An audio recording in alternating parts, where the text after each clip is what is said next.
날마다 쓰는 나의 신앙일기 TV 데일리 큐티 나무향기입니다. 오늘은 출애굽기 3장 11절에서 14절을 묵상하겠습니다.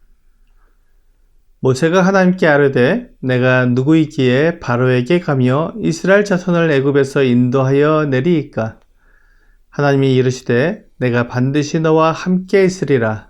내가 그 백성을 애굽에서 인도하여 낸 후에 너희가 이 산에서 하나님을 섬기리니 이것이 내가 너를 보낸 증거니라. 모세가 하나님께 아뢰되 내가 이스라엘 자손에게 가서 이르기를 너희의 조상의 하나님이 나를 너희에게 보내셨다 하면 그들이 내게 묻기를 그의 이름이 무엇이냐 하리니 내가 무엇이라고 그들에게 말하리이까? 하나님이 모세에게 이르시되 나는 스스로 있는 자이니라. 또 이르시되 너는 이스라엘 자손에게 이같이 이르기를 스스로 있는 자가 나를 너희에게 보내셨다 하라. 모세는 이미 40년 전에 애굽에서 이스라엘 자손을 위해 일을 해보려고 자기 힘을 써보았습니다. 하지만 그때 그는 자신이 아무것도 아니고 자신은 아무 일도 할 수 없다는 것을 분명하게 깨달았습니다. 그 이후로 40년이 지난 지금 그는 80세의 노인이 되었고 그는 애굽에서 아무런 지위도 없는 그야말로 무능한 사람입니다. 그런데 그가 애굽에 가서 이스라엘 자손을 인도하여 낸다는 것은 결코 이루어질 수 없는 일이라고 생각했습니다. 모세는 내가 누구이기에 라고 말하고 있습니다. 그는 하나님께서 맡기신 일을 자기 힘과 자기 능력으로 이루어야 한다고 생각했던 것입니다. 그렇기 때문에 자신을 살펴본 것입니다. 그가 지금 입고 있는 옷은 광야에서 양들과 뒹굴고 들판에서 자고 비와 바람을 맞은 거친 옷이었습니다. 그의 머리칼은 흐트러졌고 그의 손과 발은 무뎌졌습니다.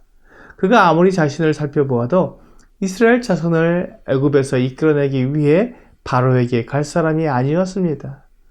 모세는 하나님의 계획을 정확히 알았습니다. 그렇기 때문에 더욱 자신이 그 일을 할 적임자가 아니라고 말했습니다. 모세가 오해한 것은 어떤 사람이 그 일을 감당해야 한다는 생각이었습니다. 하나님은 그 일을 하나님이 하시되 사람을 보내서 그를 통해 일을 하시겠다고 하신 것입니다. 그러나 모세는 하나님 대신 그가 모든 것을 다 해야 한다고 생각한 것입니다. 하나님은 하나님의 계획을 알고 하나님의 계획에 맞추기 위해 자기의 계획을 버릴 사람이 필요한 것이지 하나님의 계획을 자기 능력으로 이룰 사람이 필요한 것이 아니었습니다. 그래서 하나님은 모세에게 내가 반드시 너와 함께 있으리라고 말씀해 주셨습니다. 이는 모세의 능력이나 힘으로 이 일을 하라는 것이 아니라 하나님이 직접 이 일을 하시겠다는 말씀입니다. 그러므로 모세가 자기 자신을 볼 필요가 없었습니다.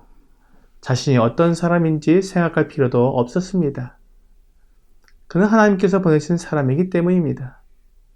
주 예수님도 제자들을 모든 민족에게 보내실 때 그들과 함께 있으리라고 약속해 주셨습니다. 마태복음 28장 18절에서 20절 말씀입니다.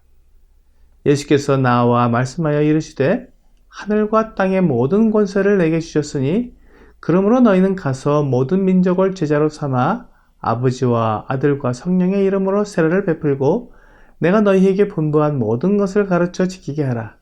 볼지어다 내가 세상 끝날까지 너희와 항상 함께 있으리라 하시니라.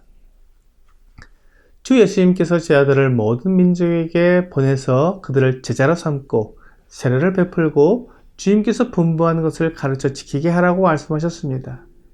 그런데 이 일은 제자들의 능력으로 제자들의 힘으로 할 수 있는 일이 아니었습니다.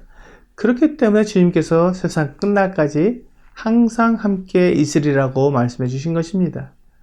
하늘과 땅의 모든 권세를 가지신 주님의 능력과 힘으로 그 일들을 이루실 것입니다. 하나님께서는 모세에게 이스라엘 백성들이 애굽에서 나와서 지금 모세가 서 있는 이 산에서 하나님을 섬길 것인데 이것이 하나님께서 그를 보내신 증거라고 말씀하셨습니다. 이 말씀은 이스라엘 백성들이 애굽에서 나오는 것이 분명하고 또한 그들이 다른 길이 아니라 신의 산으로 향한 광야길로 오게 된다는 것입니다. 후에 이스라엘 백성들이 애굽에서 나올 때 라암셋에서 출발하여 홍해 바닷길로 오는 바람에 광야에 갇히게 되었습니다. 그들의 앞은 바다요 뒤는 광야인데 애굽의 군대가 뒤쫓아온 것입니다. 이스라엘 백성들이 이렇게 진퇴양난의 길을 지나 아무 일 없이 시내산으로 오게 된 것이 하나님께서 모세와 함께 하심이며 하나님께서 모세를 이스라엘 백성들에게 보낸 증거가 됩니다. 이스라엘 백성들이 가나안으로 가기 위해서라면 블레셋 길을 택하여 올라가면 가깝고 쉽게 갈 수 있었지만 하나님은 이스라엘을 광야길로 인도하셔서 애국 군대를 몰살시키셨습니다. 이스라엘 백성들에게 애국 군대는 두려움의 대상이고 언제든지 그들이 추격해서 그들을 끌어갈 수 있다는 불안감을 안고 있었는데 그들을 완전히 몰살하고 시내산으로 오는 이스라엘 백성들은 하나님의 인도하심과 보호하심을 완전히 경험하게 된 것입니다. 이제 그들은 하나님의 전능하심과 위대하심을 찬양할 수밖에 없었습니다. 이것이 모세에게 하신 하나님의 약속이었습니다. 이제 모세는 하나님께 이름을 물었습니다. 이스라엘 백성들에게 그들의 조상이 하나님이 그를 보냈다고 말하면 그의 이름이 무엇이냐고 물을 때 뭐라고 대답해야 하느냐고 물었습니다. 하나님은 스스로 있는 자라고 말씀해 주셨습니다. 하나님은 전능자이시고 모든 것의 근원이십니다. 이 세상에 존재하는 모든 것은 다 원인이 있습니다. 누군가 존재하게 했기 때문에 존재하는 것입니다. 하지만 하나님은 스스로 계신 분입니다.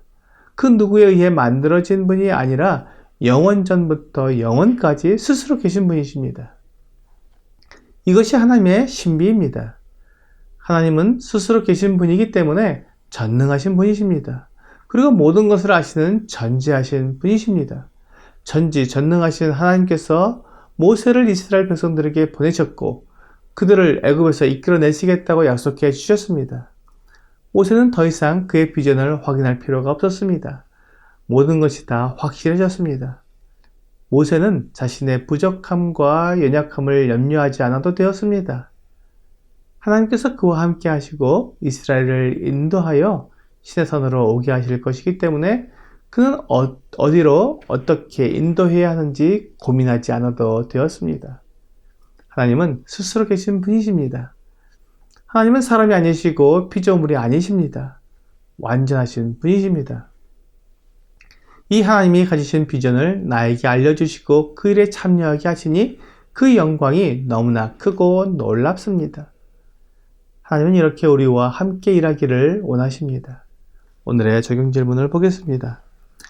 나는 나의 꿈을 이루는 것에 관심이 있습니까? 아니면 하나님의 비전을 이루기 위해 나를 드리는 것에 관심이 있습니까? 하나님이 나와 함께 일하시는 것은 내 꿈을 이루기 위한 것이 아닙니다. 하나님의 영원하신 뜻을 이루기 위한 것입니다. 오늘 하나님의 영광스러운 뜻을 이루기 위해 나를 기꺼이 드리는 여러분과 제가 되기를 주 예수님의 이름으로 기도합니다.